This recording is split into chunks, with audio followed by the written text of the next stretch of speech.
नमो नारायण। जय महाकाल, जय मां बगलामुखी। सभी मेरे दर्शकों का बहुत बहुत स्वागत है। आज का टॉपिक है अप्सरा से रिलेटेड। पूरा वीडियो, पूरा यूट्यूब इससे भरा हुआ है। अप्सरा ये, अप्सरा वो, अप्सरा ऐसे आएगी, अप्सरा वैसे आएगी, लेकिन अप्सरा कैसे आएगी, ये सबसे बड़ा क्वेश्चन है। बहुत से लोग इसके पीछे समय बर्बाद कर लेते हैं। जब कुछ हल नहीं होता है तो फिर वो कमेंट में लिखते हैं कि क्या अप्सरा वाकई में होती है। और ऐसी जिज्ञासा होना स्वाभाविक है जब आप परेशान रहते हैं। लेकिन आज मैं अपने इस वीडियो के माध्यम से बताऊंगा कहां पर आप गलतियां करते हैं जिसकी वजह से आपको अप्सरा सिद्ध नहीं होती है।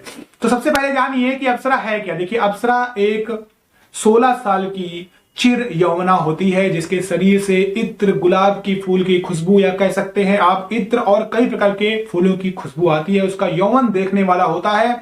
बड़े से बड़े ऋषि मुनि भी उसके सामने डोल जाते हैं। इसीलिए इंद्र हमेशा अप्सराओं को भेजते थे तपस्या भंग करने के लिए।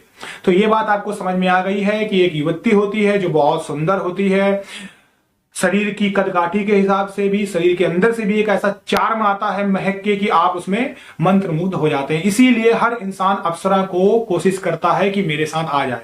लेकिन यह बात केवल उसके यौवन पे ही खत्म नहीं होती है, वह आपको स्वर्ग का सारा रुपया पैसा भी देने में समर्थ रखती है। अप्सरा के 3 रूप होते हैं, एक मां के रूप में, एक बहन के रूप में और एक पत्नी के रूप में। और पत्नी के रूप में वह अप्सरा जल्दी सिद्ध होती है। लेकिन आपको एक बात और समझनी चाहिए कि पत्नी के रूप में सिद्ध करी गई अप्सरा आपसे भी बदले में बहुत कुछ लेती है, क्योंकि आपको पहले जानना चाहिए कि कोई भी शक्ति का जन्म क्यों हुआ है। अब प्रॉब्लम कहां पे आती है, क्यों नहीं अप्सरा सिद्ध होती है। देखिए, सबसे पहले तो आपने जिंदगी में कभी कोई साधना नहीं की है और आप डायरेक्ट अप्सरा में कूद गए, नहीं सिद्ध होगी। आपने कोई भी ऐसे ही किताब ऑनलाइन या मंगवाई, उसमें कोई साधना लिखी हुई आपने किया, नहीं सिद्ध होगी। आप समझिए इस बात को। आपने यूट्यूब में कोई वीडियो देखा, उसका मंत्र पढ़ा, वो नहीं सिद्ध होगी क्योंकि उसने खुद भी नहीं की है। और हो सकता है वो मंत्र आधा अधूरा है, क्योंकि आजकल बहुत से ऐसे लोग हैं जो मंत्र को पूरा नहीं देते हैं क्योंकि उनका मकसद होता है पैसे कमाना। उसने कोई वीडियो बनाई, वो आप आधा मंत्र बताएगा, उसके बाद बोलेगा पूरा मंत्र के लिए आप मुझे संपर्क करें, मुझे गुरु दीक्षा दें, पैसे दें, तब मैं आपको मंत्र दूंगा। तो आप समझ जाइए कि यह साधना आपकी नहीं होने वाली है। चौथे पॉइंट आता है कि अप्सरा में अप्सरा यंत्र की बहुत जरूरत पड़ती है। जरूरी नहीं कि अप्सरा यंत्र हो, लेकिन जरूरत पड़ती है। अगर आपके पास है तो सोने पे सुहागा जैसा काम करता है, फिर अप्सरा साधना जल्दी सिद्ध होती है।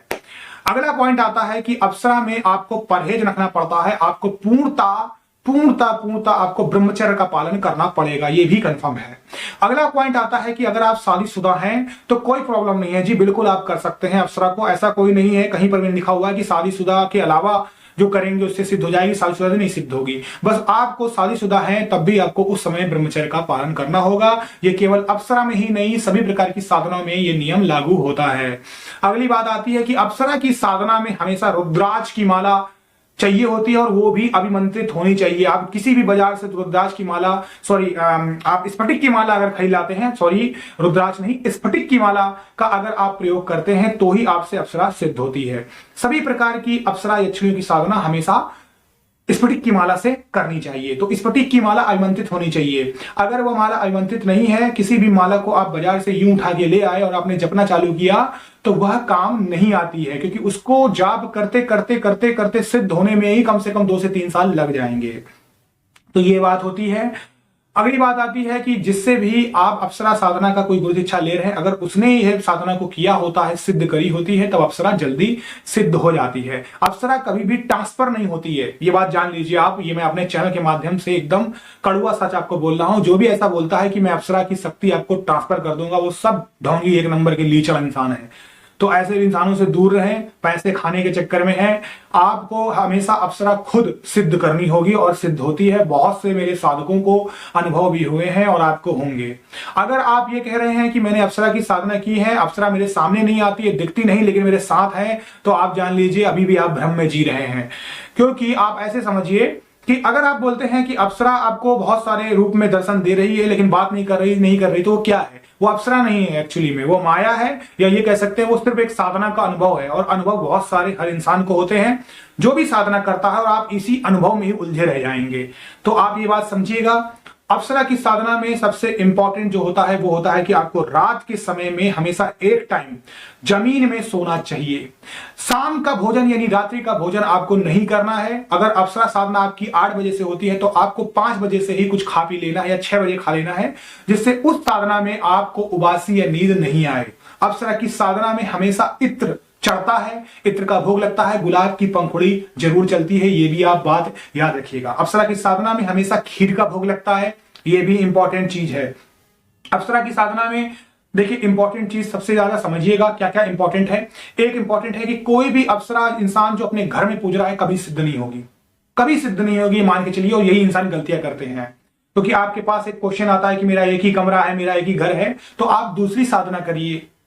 हर चीज का हल नहीं होता है, आप दूसरी साधना करिए, जरूरी नहीं कि आप अप्सरा ही करें। अप्सरा अगर आप पूजते हैं तो या तो आपको निर्जन जंगल में, या तो नदी के पास, या तो पहाड़ों में, या किसी ऐसी जगह में जाना होगा जहां पर सन्नाटा हो, शांति हो। और अगर आप अपने घर में भी कर रहे हैं तो उस समय एटलीस्ट कोई ना आए। कम से कम जितने दिन की आपकी साधना, 21 दिन की, 11 दिन की, उस दिन में उस कमरे में कोई नहीं आना चाहिए। किसी भी प्रकार की कोई साधना हो जिससे आप कुछ अनुभव लेना चाह रहे हैं, जिससे आप कुछ मोक्ष की प्राप्ति करना चाह रहे हैं, जिसकी आप बहुत ऊपर जाना चाह रहे हैं, जिससे सिद्धियां प्राप्त करना चाह रहे हैं, तब उस कमरे में जब भी आप साधना और सिद्धि करते हैं तो वहां पर आपके गणों का वास हो जाता है, वो शक्ति वहां आ जाती है।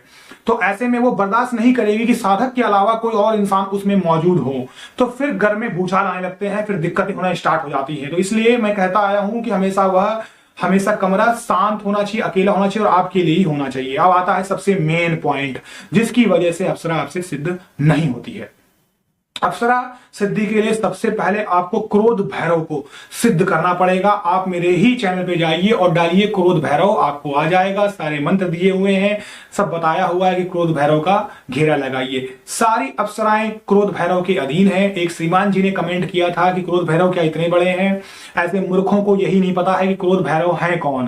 क्रोध भैरव स्वयं शंकर महादेव भगवान है, उन्हीं के अंडर में ये सारी अप्सराएं अधीन है। जो भी इंसान बिना क्रोध भैरव की साधना करे हुए, सिद्धि करे हुए डायरेक्ट अप्सरा की साधना में कूदता है, उसके साथ दो प्रॉब्लम होती है। पहली, कभी कुछ होता ही नहीं है, कोई सिद्धि नहीं मिलती है। दूसरी बात होती है कि ऐसा इंसान पागल हो जाता है, साधनाओं के इर्द गिर्द नाचते रहता है और अपने आप को ही उटपटांग हरकतें करने लग जाता है। क्यों?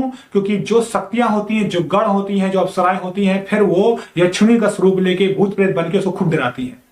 लेकिन अगर आपके साथ पहले से ही क्रोध भैरव का घेरा लगा होगा, आपके पास सिद्धि होगी, तो वो समझ जाए कि यहां तो भैया मेरी चलेगी नहीं, पार हम पा नहीं पाएंगे, तो भैया सीधे तरीके से चले जाओ। एक तरीके से कह सकते हैं कि इन शक्तियों की लगाम है क्रोध भैरव के हाथ में, और आपके हाथ में भी आ सकती है अगर आपने सही दिशा में किया। तो इन पॉइंटों को अगर आप सही तरीके से समझते हैं, सुनते हैं, करते हैं, तो अप्सरा क्या, इस पूरे ब्रह्मांड में जो जो शक्तियां होंगी वो सब आपके अधीन होंगी।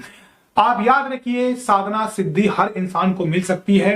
कुछ गलतियों की वजह से हमें सिद्धियां नहीं मिलती और कुछ गलतियों की वजह से हम बहुत कुछ खो सकते हैं, और कुछ चीजों को सही करके हम सब कुछ पा सकते हैं। सो बस इतनी सी बात है, आप अपने पॉइंट को सही कर लीजिए, सब कुछ मिलेगा जो आप पाना चाहते हैं। सो आई होप आपको मेरी इस वीडियो से बहुत कुछ सीखने को मिला होगा। तो ये उपाय करके देख लिए, अगली बार अप्सरा आपसे भी सिद्ध होगी। और अभी के लिए मुझे याद दीजिए, खुश रहिए, स्वस्थ रहिए और यूं ही तरक्की करते रहिए। नमो नारायण, जय महाकाल, जय मां बगलामुखी।